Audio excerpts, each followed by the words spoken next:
masih bersama dengan tenaga ahli utama KSP, Kantor Staf Presiden, Yohanes Joko, dan juga Ketua Yayasan Lembaga Konsumen Indonesia, YLKI, Tulus Abadi. Bung Yohanes, bisa jelas mendengar saya kali ini? Iya. Tadi saya berbincang dengan Bung Tulus yang sempat berkeliling, ya. Saya juga kemarin sempat lihat juga apotek itu tidak hanya, jangankan kita bicara obat, kita bicara vitamin aja sulit sekarang, kita bicara kayu putih, minyak kayu putih, itu juga kemudian hilang. Bahkan tadi Bung Tulus menyampaikan ada susu dengan merek tertentu yang kemudian karena mitos, lalu mereka atau banyak orang yang memborong tanpa ada bukti yang jelas. Komentar Anda? Ya, memang sejak seminggu terakhir, Mas Aiman dan Bapak Ibu semua, kami di tim Kantor Staf Presiden itu telah menerima banyak sekali masukan, kemudian pengaduan dari berbagai lapisan masyarakat, yang intinya mereka mengeluhkan tingginya harga obat-obatan dan alat kesehatan dan juga langka. Ada dua hal, Mas, yang menyebabkan ini semua. Yang pertama harus kita akui memang ada oknum-oknum dari para pelaku usaha farmasi dan alat-alat kesehatan yang mengambil kesempatan ini untuk mengambil keuntungan dengan tidak wajar. Kemudian yang kedua adalah memang harus masyarakat sendiri juga kami mohon untuk tidak melakukan panic buying, karena kondisi panic buying ini hanya akan mempersulit situasi, karena sebenarnya panic buying ini tidak perlu dilakukan. Mereka yang belum butuh kebutuhannya tidak perlu menimbun atau membeli kebutuhan obat-obatan tersebut. Pasti cukup ya, Mas, kalau ada kekhawatiran misalnya begini, kalau saya nggak beli sekarang, saya nggak tahu ini COVID akan selesai kapan, tingginya sampai kapan, darurat PPKM daruratnya sampai kapan, nanti kalau saya sudah habis, saya nggak bisa beli lagi, vitamin atau obat. Sebenarnya suplainya cukup atau bagaimana? Percayalah bahwa semuanya oleh pemerintah sudah dihitung dan semuanya cukup. Kalau masyarakat tidak panik buying, kapan PPKM darurat ini akan berakhir tergantung kita semua, Mas Aiman dan rekan-rekan semua, tergantung dari masyarakat kita mau taat, disiplin atau tidak untuk menjalankan PPKM darurat ini. Dan memang kita seperti evaluasi hari ketiga ini kita saksikan sendiri tadi di Berita Kompas TV, banyak sekali masyarakat yang masih memaksakan keinginannya untuk tetap melakukan mobilitas, gitu, Mas. Iya, jadi sekali lagi saya ingin menanyakan, jadi tidak perlu khawatir, pasti cukup kalau tidak ada panic buying, dan ini tidak akan bisa dilakukan oleh pemerintah sendiri untuk menjaga stok ini kalau masyarakatnya nakal, panic buying, belum butuh tapi beli banyak, borong. Ya, betul, Mas Aiman. Memang kondisinya kita sekarang dalam kondisi yang sulit, kita dalam kondisi krisis kemanusiaan. Tetapi dalam situasi inilah sebenarnya kita dibutuhkan empati dan solidaritas dari seluruh elemen anak negeri, bahwa ini tidak bisa diatasi, pemerintah tidak bisa bekerja sendiri, tapi pemerintah harus didukung oleh seluruh elemen dan lapisan masyarakat. Mari kita sama-sama untuk bersolidaritas, kita sama-sama bergotong royong agar kita bisa keluar dari situasi pandemi ini. Percayalah bahwa pemerintah selalu melakukan yang maksimal untuk mengatasi kondisi-kondisi kesulitan yang akan kita hadapi ini. Oke, saya ke Bung Tulus. Bung Tulus, bisa mendengar saya jelas? Ya, jelas, Bung. Bung Tulus, biasanya kalau kondisi seperti ini, panic buying berapa lama ini? Ya, kalau berapa lama memang tergantung kemampuan dari nanti pemerintah memanage hal ini, termasuk sanksi-sanksi tegas yang dilakukan oleh aparat. Untuk kondisi sekarang, saya langsung saja, apa yang harusnya bisa dilakukan oleh pemerintah? Ya, kalau kaitannya dengan dugaan penegakan hukum, saya kira, atau dugaan adanya penimbunan segala macam, ya harus penegakan hukum, termasuk yang penjualan online. Karena kalau belajar dari 3 bulan pertama masa pandemi yang lalu, itu memang terjadi distorsi yang serupa. Dan kemudian mengalami kelandaian pada bulan keempat dan kelima. Itu yang saya kira harus belajar dari situ. Ya. Nah, artinya di sini ada dua hal penyebabnya. Perilaku panik buying sendiri yang mungkin konsumen ada yang menggoreng dan segala macam, tapi juga ada pelaku-pelaku yang merusak pasar, mendistorsi pasar. Ini yang saya kira harus ada law enforcement dari pemerintah. Dulu saya ingat betul yang susah waktu itu adalah masker, vitamin C, dan gula bahkan ya. Persis. Nah, pemerintah harus menyisir dari sisi hulu sampai hilir, sehingga terjadi rasio pasar yang lebih terjaga. Apa yang dilakukan oleh pemerintah, Bung Yohanes, untuk mengantisipasi hal ini selain kemudian menetapkan harga eceran tertinggi HET untuk obat COVID? Ya, yang pertama adalah selain kemarin hari Sabtu Bapak Menteri Kesehatan sudah menetapkan harga eceran tertinggi, Ini adalah upaya untuk memberikan kejelasan kepada masyarakat mengenai harga standar dari obat-obatan untuk terapi atau penyembuhan COVID.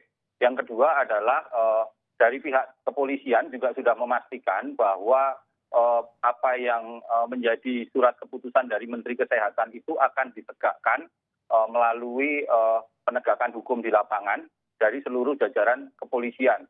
Melalui hari ini tadi Kapolri sudah mengeluarkan surat telegram kepada seluruh jajarannya di bawah, dan ini kita tindak lanjuti dengan di kantor staf presiden sendiri juga membuka hotline untuk masukan dan pengaduan, dan memang ini sebenarnya sudah berjalan hampir 1 tahun yang lalu dengan kanal namanya kantor staf presiden mendengar.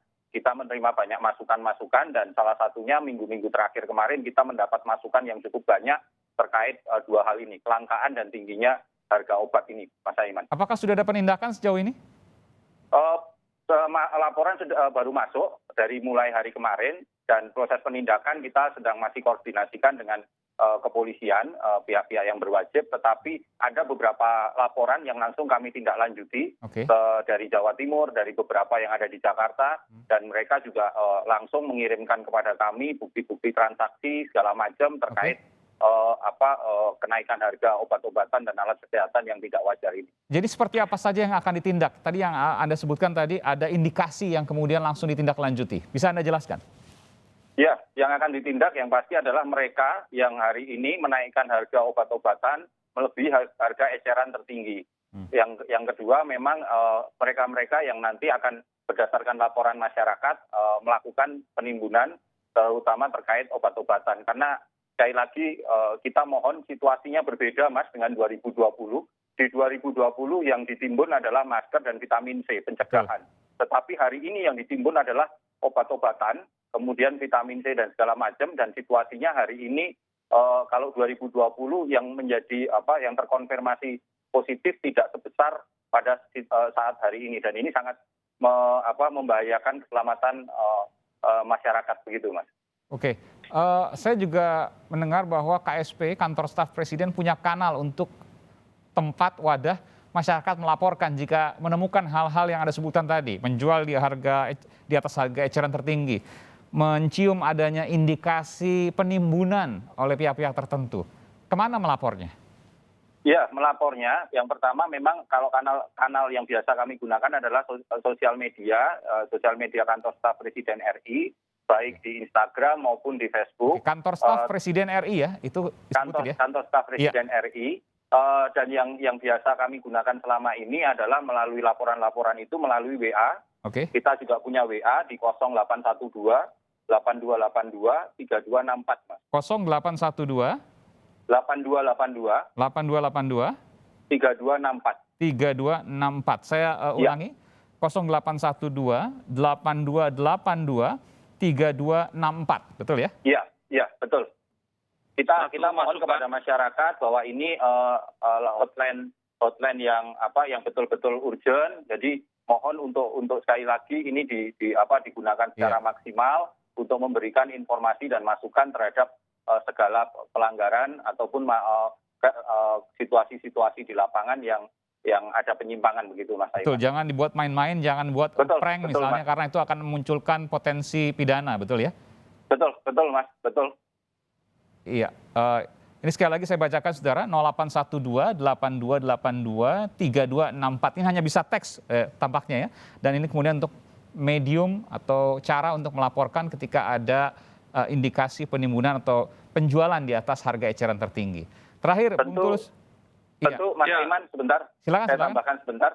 Tentu selain dari Kantor Staf Presiden, kementerian dan lembaga lain, kepolisian juga Kementerian Kesehatan juga mungkin membuka layanan-layanan serupa. Jadi pada prinsipnya seluruh institusi negara hari ini melakukan usaha-usaha maksimal sesuai dengan arahan dan perintah dari Bapak Presiden Jokowi untuk memastikan negara hadir melindungi rakyatnya.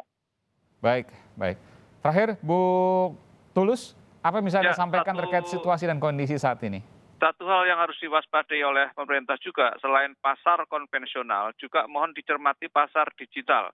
Apakah di pasar digital, di platform-platform digital itu juga dijual obat-obat online yang dengan harga yang sangat tinggi. Saya lihat barusan beberapa kali banyak memang.